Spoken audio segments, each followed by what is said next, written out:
Namaste. Hamisha खुश रहो बिटिया.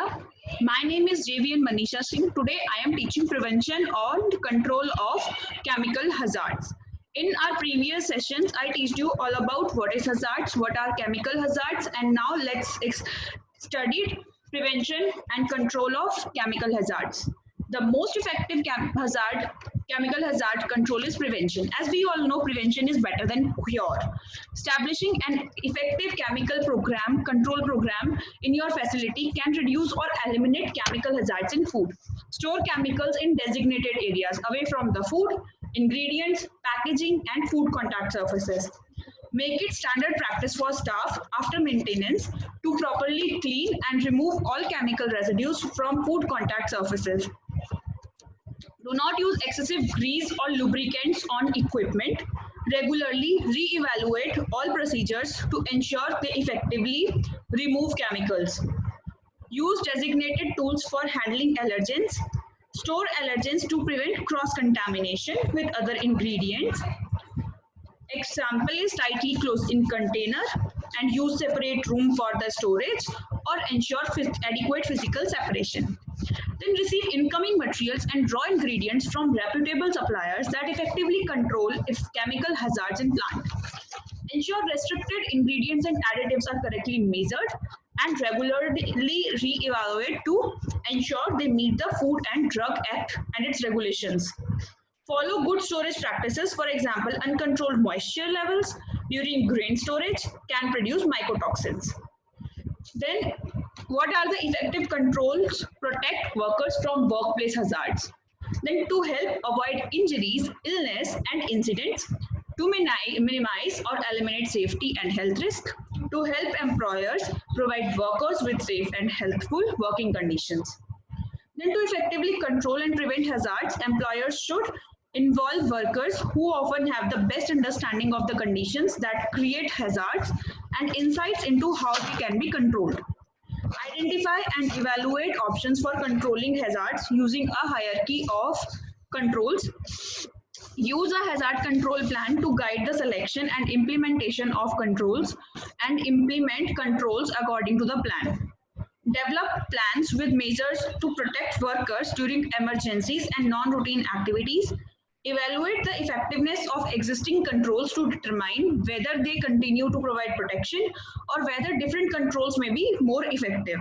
Review new technologies for their potential to be more protective, more reliable, or less costly. Then action item 1 is identify control option. Then action number 2, that is select the controls. Action item 3, develop and update a chemical hazard control plan. Action item 4 is select controls to protect workers during non-routine operations and emergencies. Action item 5 is implement selected controls in the workplace. Action item 6 is follow up to confirm that controls are effective. Then action item 1, identify control options. Then a wealth of information exists to help employers investigate options for controlling identified hazards. Before selecting any control option, it is essential to solicit workers' input on their feasibility and effectiveness. Then how to accomplish it? Collect, organize, and review information with workers to determine what type of hazards may be present and which worker may be exposed or potentially exposed. Then information available in the workplace may include review sources such as OSHA standards and guidance, industry consensus standards, then National Institute for Occupational Safety and Health publications, manufacturers literature, and engineering reports to identify potential control measures. Keep current on relevant information from trade or professional associations. Investigate control measures used in the other workplaces and determine whether they would be effective at your workplace. Get input from workers who may be able to suggest and evaluate solutions based on their knowledge of the facility and equipment and work processes. For complex hazards, consult with safety and health experts, including OSHA on-site consultation program. Action 2 is select controls. Employers should select the controls that are the most feasible, effective, and permanent. How to accomplish it? First of all, eliminate or control all the serious hazards that are causing or likely to cause death or serious physical harm immediately. Then use interim controls while you develop and implement longer term solutions. Then select controls according to a hierarchy that emphasizes engineering solutions, including elimination and substitution, first of all, and followed by safe work practices, administrative controls, and finally, personal protective equipment. Avoid selecting controls that may directly or indirectly introduce new hazards. Examples include exhausting contaminated air into occupied workspaces or using hearing protection that makes it difficult to hear backup alarm. Fifth is review and discuss control options with workers to ensure that controls are feasible and effective. Use a combination of control options when no single method fully protects workers. Note is whenever possible, select equipment, machinery, and materials that are inherently safer based on the application of prevention through design. Then hierarchy of controls. First of all, elimination, that is physically remove that hazards. That is the most effective method. Then substitution, replace that hazard. Then engineering controls, that is isolate people from the hazard, and administrative controls is change the way work people. And PPE, protect the worker with the personal protective equipment, that is the least effective control. Then action item 3, develop and update a hazard control plan. A hazard control plan describes how the selected controls will be implemented. An effective plan will address serious hazards first. Interim controls may be necessary, but the overall goal is to ensure effective long-term control of hazards. It is important to track progress toward completing the control plan and periodically, at least annually, and when the conditions, processes, or equipment change, verify that control remain effective. Then how to accomplish it? List the hazards needing controls in order of priority. Assign responsibility for installing or implementing the controls to a specific person or persons with the power or ability to implement the controls. Then establish a target completion date. Plan how you will track progress toward completion and plan how you will verify the effectiveness of controls after they are installed or implemented. Select controls to protect workers during non-routine operations and emergencies. The hazard control plan should include provisions to protect workers during non-routine operations and foreseeable emergencies. Depending on your workplace, these could include fires and explosions, chemical releases, hazardous material spills, unplanned equipment shutdowns, infrequent maintenance activities, natural and weather disasters, workplace violence, terrorist or criminal attacks, disease outbreaks, for example, pandemic influenza, or medical emergencies. Non-routine tasks or task workers don't normally do should be approached with particular caution. Then prior to initiating such work, review job hazard analysis and job safety analysis with any worker involved and notify other about the nature of the work schedule and any necessary precautions. Action number 4 is select controls to protect workers during non-routine operations and emergencies. Then how it is accomplished?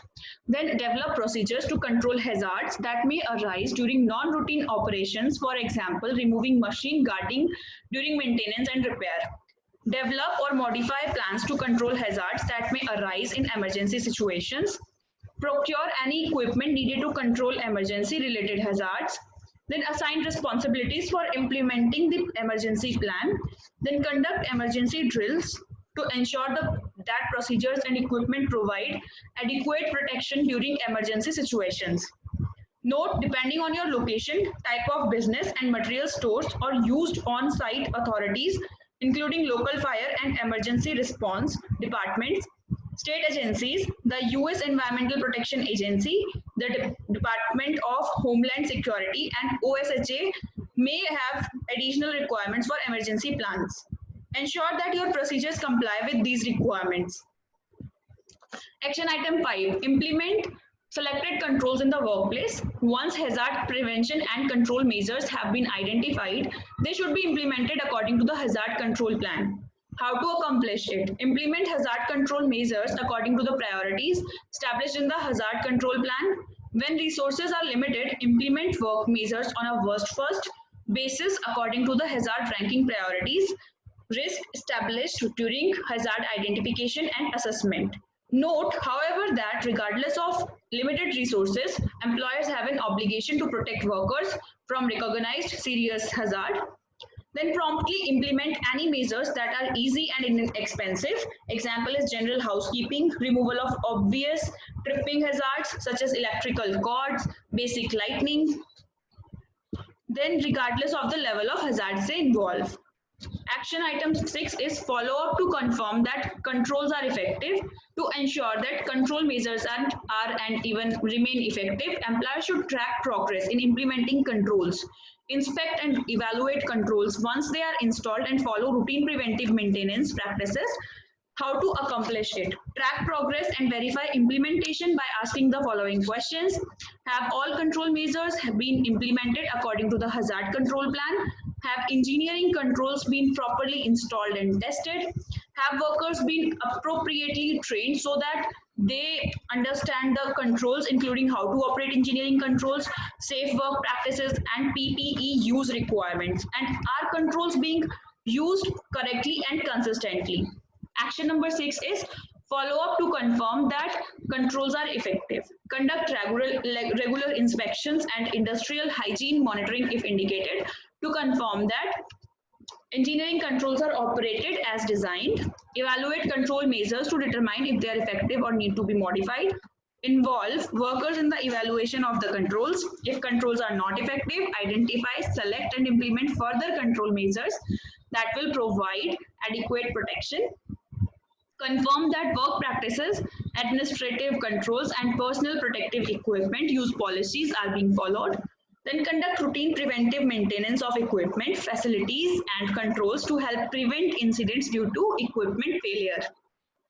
These are the laboratory safety measures that we should wear gloves, wash your hands, and there should be a danger sign on every chemicals which is dangerous for health. Then wear a lab shoes, do not eat in the lab, and wear goggles. Then laboratory safety measures. Lab rule 1, never lick the spoon. Lab rule 2, hot glass looks just like cold glass. And lab number rule 3 is if you don't know what you are doing, at least do it neatly. Lab rule 4, pipettes and hiccups don't mix.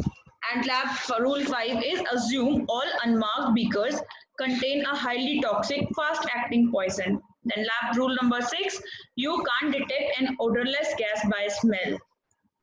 This is a working laboratory. Safety glasses are required to enter. All persons entering must have safety training appropriate for the hazards listed below. Okay, then safety glasses are required. Chemical hazards. Sign of the chemical hazard is this, biological hazard is this, radiation hazard is this, and toxic gas hazard is this. Hope you all are satisfied with this session. If you have any query, please mention it in a comment box. I will resolve them whenever I have a live session with you. And this session is co-powered by Digital Version 2.0, Jyoti Vidyapeeth Women's University, Jaipur. Thank you very